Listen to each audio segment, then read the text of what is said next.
I want to ask just a final question, like actually moving forward on just the regime that you think we're entering, and a couple of different narratives that I've just consistently heard about inflation, and I just genuinely am not sure how to think about it. So one narrative that you hear about inflation, I've heard Luke mention this before, Luke Groman, is that actually, inflation has this kind of it tends to narrow the gap of inequality, so to speak, right? Salaries kind of get inflated, financial assets tend to get hit. It's not a super pleasant process all the time, but you might end up with a lot of the inequality that gets built up over a period of time getting erased.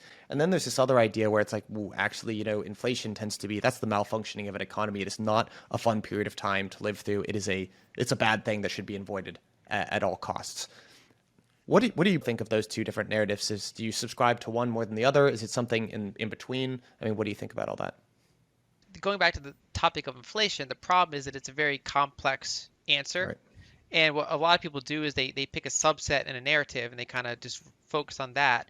Whereas it's one of those things where the answer to that question is inflation, how does it affect wealth concentration, is actually kind of it's you need like a multiple paragraph answer to answer that question.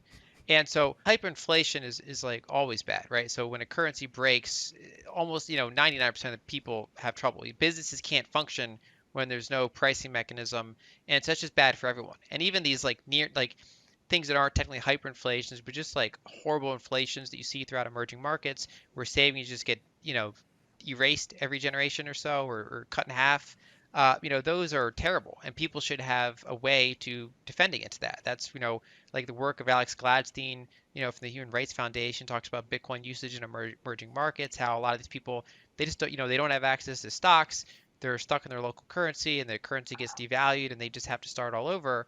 If we look back and say United States history, if you look at the 1940s, the 1970s, inflationary decades, you actually had a partial reduction in wealth concentration during those decades, as measured by, say, the share of wealth owned by the top 0.1% or the top 1%, however you want to define it.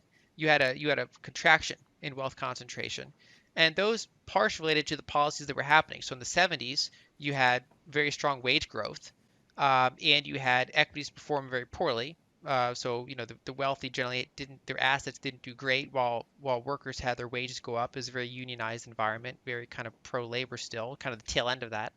Um, and then you also, if a middle class person had a home with a fixed rate mortgage, uh, that did very well financially.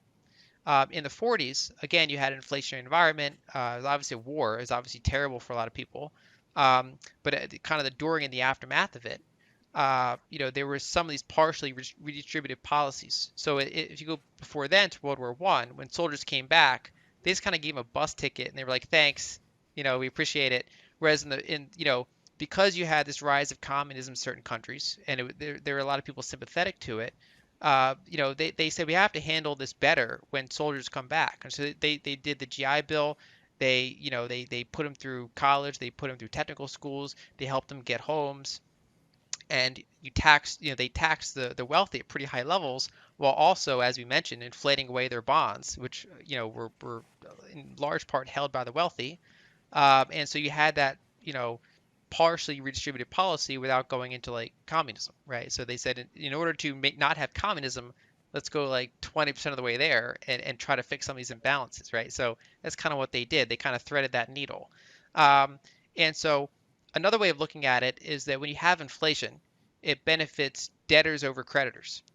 And so people often use the narrative that the problem is that the wealthy, they have all these inflation indexed assets, they have these hard assets, so they don't mind inflation, but that the poor and the middle class, they have most of their assets in cash, and that gets inflated away. But that's actually only partially, that's missing a big picture, because if you look at the data of the bottom 50%, and then you look at the next like 40%, the middle 50 to the 90, then you look at the next 9%, and you look at the 1%. If you segment those four groups, as you go down the income spectrum, they have higher debt to asset ratios.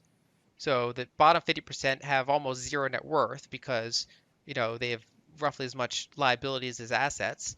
Then when you go up to the next group, the kind of the middle to upper middle class, they have more assets than liabilities, but still quite a bit of liabilities. They generally have a very large, say, fixed rate mortgage. They might have credit card debt, and as you go up, into the top 1%, they're actually very unlevered on average, unless they happen to be like a real estate mogul or something. Their entire net worth in real estate, they're highly leveraged. But other than like, specific examples, they are generally very unlevered. And so when you have that inflation, you know, those say people in those lower middle spectrums, sure, their cash balances don't do well, but their mortgage gets partially, inflated away, their credit card debt gets partially inflated away, different liabilities like that. And so it's actually, and also they generally benefit from those redistributive policies, whether it's the GI Bill or child tax credits and stimulus checks. It really depends on the specific environment. In this particular environment, so say the past 10 years, we've had, say, asset price inflation, we've had suppressed wages, we've outsourced labor, we've automated labor. And so this has been a wonderful environment for the top 1%, top 5%, top 10%. And it's been wealth concentration. And then even in here in 2020, 2021, when we did some of those, types of inflationary policies, we gave people stimulus checks and things like that. But if you look at the percentage of the money that went to that versus the entire spending, it's still actually a pretty small percentage, and a lot of it just flowed into corporations and asset prices still. And so that was one of those environments where kind of the top 1% did fantastic still. So it really kind of comes down to the nuances of how policy is constructed. And that's why it's one of those things. It doesn't make us a quick soundbite, right? So that's a really boring, long answer for is inflation good or bad for wealth concentration. I think that the ideal environment is you just have good policy and you don't have inflation and people have access to ways to protect their capital, like Bitcoin and whatever else. But when we in the kind of the current monetary structure we live in, it's just a really complicated answer to that question. My overall approach is basically that I see that global reserves are diversifying more. And so we have kind of Russia and China interested in de-dollarizing to some extent. And so my framework is essentially that the dollar is shifting from, the global reserve currency, meaning like the only currency you can buy oil in, to, a reserve currency, perhaps still the biggest, and just kind of a lower percentage of that basket. And then, there's some areas where the U.S. is like the cleanest dirty shirt, so it's got some of the best geography. They say the central bank balance sheet is still a smaller percentage of GDP, than say the ECB or Japan. And whereas the areas that we're the dirtiest dirty sheet in generally relate to our wealth concentration, our structural trade deficit, and military industrial complex spending, those sort of deficit spending, healthcare costs as a percentage of GDP or per capita, compared to outcomes. So we have a lot of kind of those specific issues. But yeah, in terms of the long-term debt cycle, many of these countries are in similar circumstances, especially at least among the developed world, as a whole.